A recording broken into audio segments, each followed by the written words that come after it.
it 100%, Marian. Know that I'm coming from, maybe, maybe not. Okay. Okay. They're saying use water in a metal container. Now, why they're saying that is because of the mixed stars in it. It's more than just the 2-star. The 2-star, as you know, it's a sickness star. So that in itself is the first issue. But then there are other stars. Some in there are good, and some less good. So they're saying little metal container with water. Here's another way to skin the cat. You could get a fountain that's got some metal in it and keeping the water going. You know, the other thing that I often talked about in classes up in the Northeast was, okay, if you have the due diligence, get a little metal pitcher, put water in it, and every Saturday when you dust the house, pour that water out and put new water in. It's easy if you remember to do it, but the object is keep the water moving. Keep it moving. Okay. Yep. And in the center, Miss Khan North, that's your balance point. And I know a little bit of the work you're doing. So the more you're doing that, and just... It is awesome work. It certainly is. The more you're doing that and know you are that, the truth is you actually don't need a cure.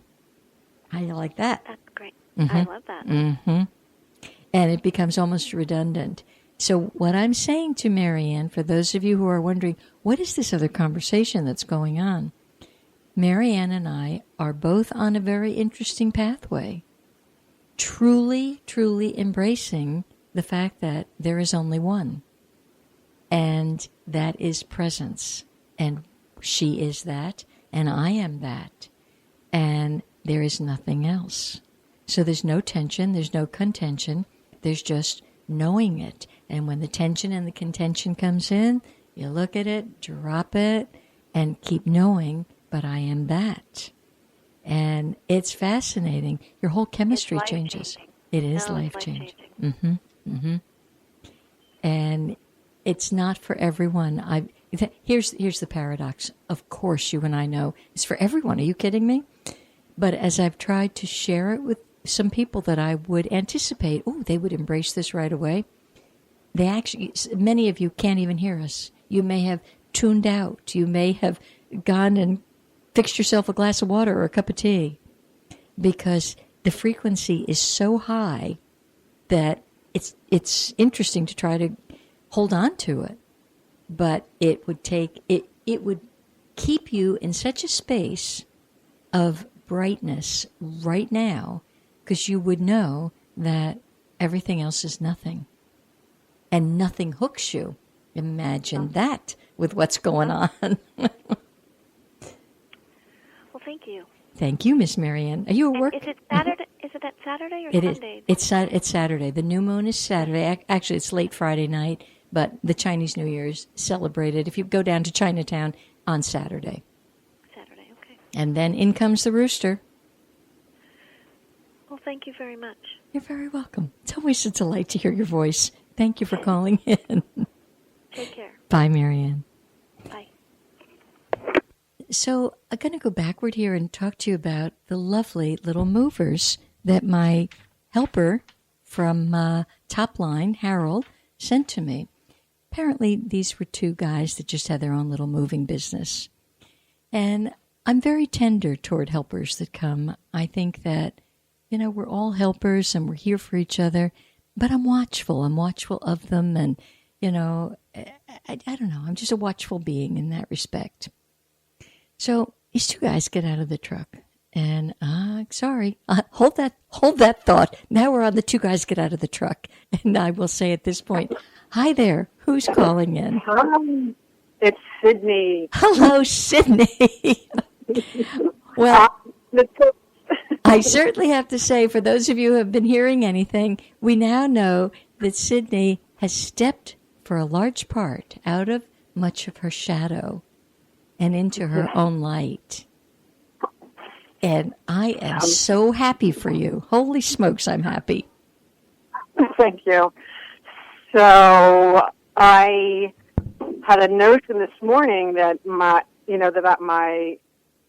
I'm still figuring out where my workspaces should be, and I probably should just have a private session with you as well, and where to sleep. The two main rooms, or the choices, the living room or the bedroom as work or sleep or both, or a combination of both or whatever. So I'm continuing to unpack and spruce everything up, and want to know what to do about that. Okay. Now, Sydney has posed a very interesting conundrum, and I'm sure many of you have stepped into this sinkhole unwittingly. You don't mix. If you have the luxury, don't take your work to bed with you. So, and pick a spot, and then you make the spot okay. Now, in this case, because you're setting up a home, at least you have the luxury of, well, let's pick the best spot for sleep. Now, why would I pick the best spot for sleep? Because sleep is what restores you. Your work is secondary. It will restore you secondary, but the sleeping quarters, probably aside from the heart of the house, it's the most important room. So I like it pretty much as free of projects, and it's not where you have the laundry basket and the bicycle and the keep it clean. I'd rather you have a tiny little space and keep it your space. My grandson comes, and I have a big enough space and beds for everybody.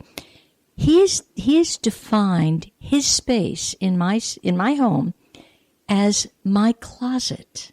My closet is a large closet. It's actually the size of a small room. He comes, he wants the blow-up bed, he camps out. He's defined it, it's his space. And there's no ifs, ands, or buts. And I kind of block off all my clothing, and it's sheeted away. And so we need to get you that kind of space. So where is that bedroom? What direction? The bedroom, I'm looking to make sure that I've been doing this correctly. The bedroom is, the apartment is a square. The bedroom is in the south and east. Cool. So if it's a huge square, you walk in on the northwest corner, right against the wall. So straight through the living room to the western side of the apartment is the bathroom. Just south of that tiny little hall is the big bedroom. And so the living room is in the west and in the center, and the kitchen, the galley kitchen, open to the living room, is in the south and west. Okay. Now, I'm going to just stop you right here for a sec, because I want to point out to the audience how particular Sydney is being here, because it's that critical. She's not uselessly using up time. She's taken her time. She's trying to define definitively what direction is it, because in the compass method of Feng Shui, which is more correct for you all, you'll get better results rather than this one-size-fits-all black hat sect. It didn't work right here on the planet. In the United States, just didn't. People lost hope in it and heart with it, and had very mixed and sometimes dangerous outcomes. So by Sydney taking just that time to really carefully identify, I can already say from just the things she said, her entry door being northwest, that's fine this year. I'm happy with that. The living room that she's identified as having a west energy, I wouldn't want her bed in there anyway. Okay, but, Deb? yeah, you know what? I'm looking at the map. Now I might be incorrect, so okay. I'm getting a little confused. So let me see here. Lafayette. You know Lafayette. Yep, I do. Let's see. Lafayette is a street where Sydney lives. Yeah. Hold on. Yeah. What is this? Hawthorne. Mm-hmm. Lafayette runs north-south. For the most part. Mm-hmm. Okay, so if that's true, now I'm physically facing it. So it runs north-south. So if I face Lafayette, that's west. It depends on which side of the road you're on. Okay. If I point myself the same way Lafayette is. Oh my gosh! So I've been wrong. No, it can't be wrong. The sun rises a certain place. Yeah, that's a very good point. I have actually said to some people, which way does the sun rise? Honestly, the sun. Half the people don't know. The sun, the sun rises in the east, gang, and it sets in the west. And Sydney, from where you're talking, if you had to put a bird's eye line to New York City, that would help you. Then it would, if I'm hearing you correctly, it's east. The front is, but I'm not sure. I don't know which side of the street you're on. Yeah. Let me see. That's incredible that I'm confused about that. Sydney has only studied Feng Shui with me for years. However, Sydney has moved very frequently. Okay, now I'm standing and I moved my computer so I can look at the map. So Lafayette actually, now I put runs north-south just like Route 17. Yeah. So if that's true, then I have been mistaken. My bathroom is in the northwest, which is fantastic because that's nothing to me. Okay, good. The bedroom then is north and northeast.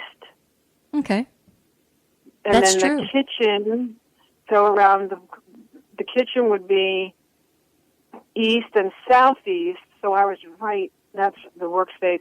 And then the living room, south and southwest.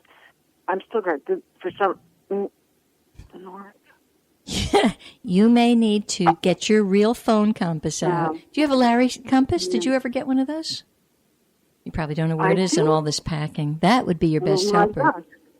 That would be the best helper. Okay. Yeah. I need to know where the north is. So I have 2 big rooms, and I have a lot of storage right now. I took it all out of storage, and so it came to me that maybe the living room should start to be almost like a studio apartment, and really cute and clean, and maybe have a bed and little seating dining area, and that the bedroom, which is tucked away, neatly houses everything else and the studio. Okay. That's what I was thinking. Mm-hmm. So if I'm standing the same way Lafayette is, then yes, north is proper for me. Mm-hmm. That's good for my business and everything. It is good for your business. Now, that being said, you see here, Sydney is bringing layers of kind of information that is, for the novice, it's probably a lot. Sydney knows her best, luckiest directions because anyone who studied with me, it was drummed into them. And you have 4 best, luckiest directions. The overlay, though, is what the dilemma is every year. Do those lucky directions still hold enough weight to be the lucky direction for you at that cycle? And that's what we're always trying to kind of massage to make it better. Yeah. So the directions, this year, East and West both have issues. So does the South. If I had to pick the 3 toughest directions this year, and other than that, get yourself Northeast, which I know you think is not one of your lucky directions. Well, guess what? The whole literary star is on it this year. Northeast, which traditionally, Sydney, would not be that good for you. But this year, very good. Oh. That's what I'm saying, you see. Well, right now it's really Martha Stewart storage. That's okay. So that doesn't sound good. Although that room's has space to make it the studio, though. And bring the bed out into the living room, whether it becomes a Murphy bed or a futon or just cute in the corner or behind, a tall dresser or whatever. Mm-hmm. Yeah, I think what's going to happen with this, because it is very technical, would you please, this is your assignment, draw, and you are an artist, make a bagua, draw it, get your real compass, and call me, and we'll really go through it carefully, because I don't want to have you be doing something that could bump you off when the object of the game is to get you fluffed up this year. Right. Okay. It's so funny that I'm confused about it, and maybe because it's not arranged correctly, that's why there's still chaos about it. I would think so, and I think that's a very valid point.